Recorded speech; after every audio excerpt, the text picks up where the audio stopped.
play it out. What if you just never do anything? Like, maybe some people just need to stop dreaming. Maybe they need to accept their current reality and actually enjoy it. Because there's a lot of people when they're 70 and 80 and they didn't do their dreams.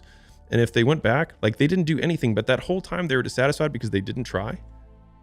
But what if they were just like, I have a good life. I have a wife who loves me. I've got some kids. I have a job that I don't mind it, pays the bills. I mean, if you go back 500 years, it wasn't people were like, man, this is my passion. He's like, dude, I'm just rowing a boat across a ferry. And that's what I do. And that's what my dad did. And his dad did. Like, this is how we eat.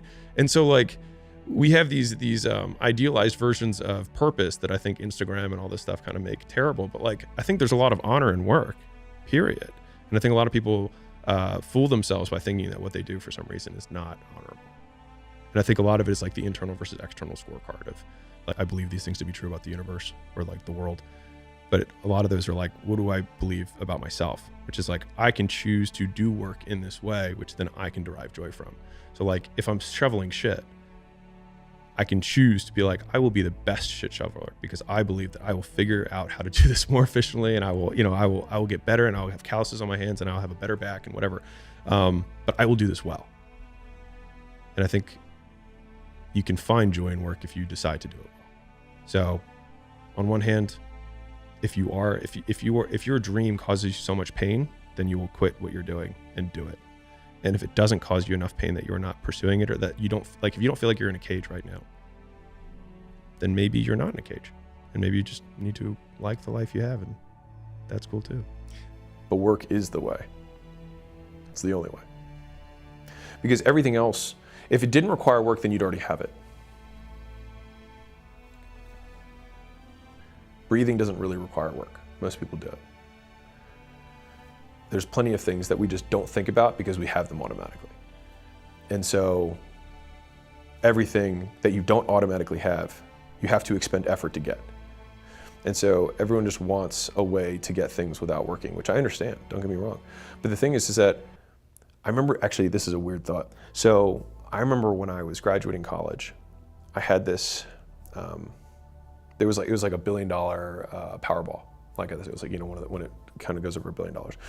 And I bought a Powerball ticket with my girlfriend just as like a fun joke, not like I was like hoping to win. And what's weird is that I remember as the drawing was happening, I actually had this huge fear that I win.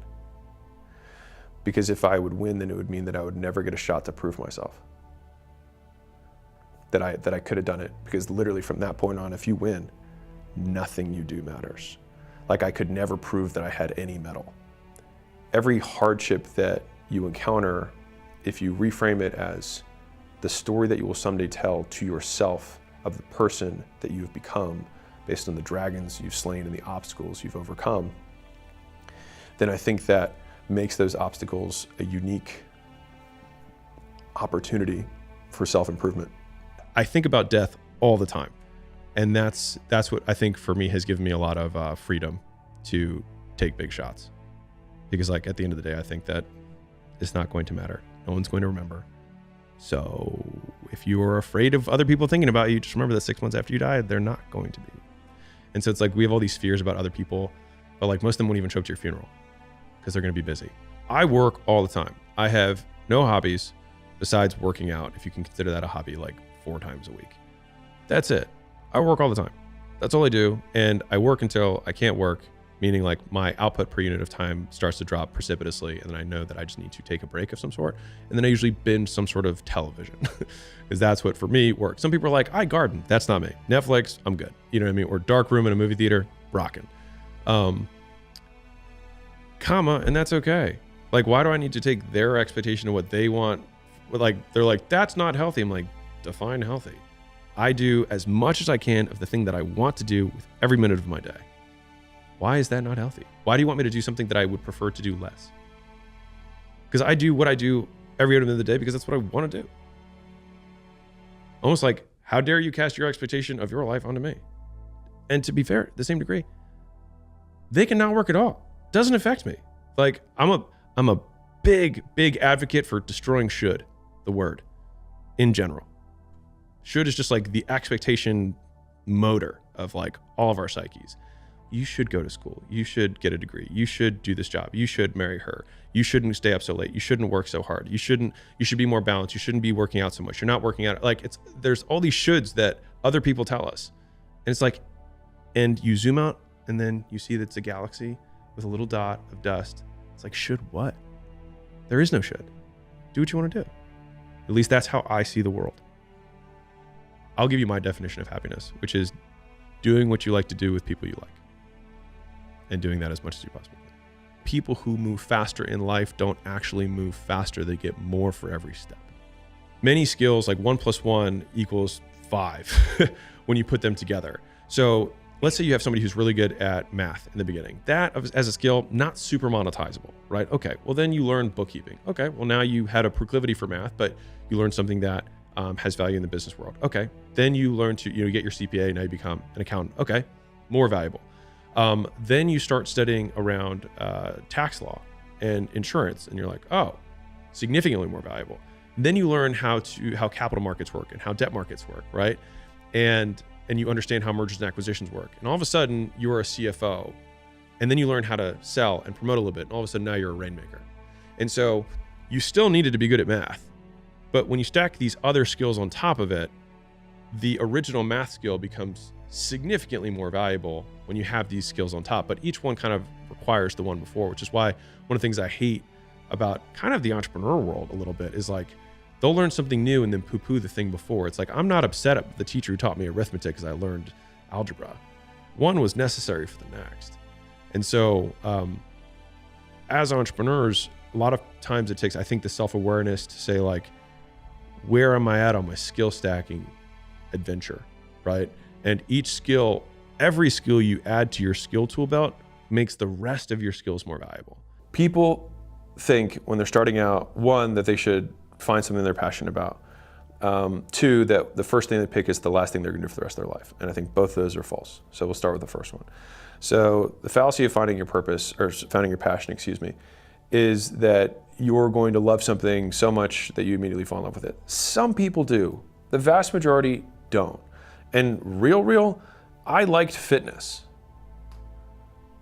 But as soon as I started my gym, which I thought was, quote, pursuing my passion, my life stopped being about fitness. It was about business. And then I had to learn that and I sucked at it. And so like, even the idea that I'm just gonna do my passion isn't even the reality of, quote, doing your passion. Because doing my passion became work, and I started hiring trainers and getting systematizing onboarding and getting them trained up so they wouldn't suck on the floor because I had to do other things. And all of a sudden, I made my, quote, passion into work, as other people define work. And so you create passion, you don't find it. And you create it by being willing to suck for a very long period of time until you get good. And then when you get good at stuff, you tend to like it. One. The second fallacy was that is the perfect pick, is that you're gonna pick the perfect thing the first time. Life is long. People change career directories more now than ever before. And so I prefer the process of approximation, which is, can I just get directional and then iterate? And so it's like, okay, do you like words or do you like numbers? People are like, I like numbers. Okay, all these careers, probably not for you. Great, one directional change. All right, and then within there, it's like, okay, do I like money numbers or do I like data numbers or do I like computer numbers? It's like, okay, I like data numbers. Great. So now we're already in a zillion career paths in this direction. But the thing is that if you then start getting good at becoming a data analyst for an oil company, and then you decide that you want to pivot into media buying, there's going to be a lot of generalizable skills there because it was all about data and you did have to learn a lot of stuff. And what I will say is that you get these unique carryovers that only you will have. And so Steve Jobs tells a story about how he took calligraphy, right? And it seemed useless at the time. And then fast forward when they had the Mac, they started having different fonts. And they only have different fonts because Steve Jobs at one time took calligraphy.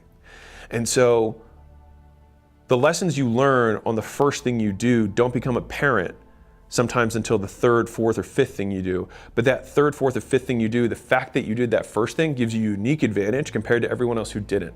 And so following the tried and true path, there's nothing wrong with that, but there's also nothing wrong with learning, there is never a downside to learning more skills, period. Because you are able to create more unique solutions to problems that you get presented with in the future because of things you've done in the past. I think negative motivation is poo-pooed too much. Like, if you are angry, use it. If you are sad, use it. Because, like, what else are you going to do with it?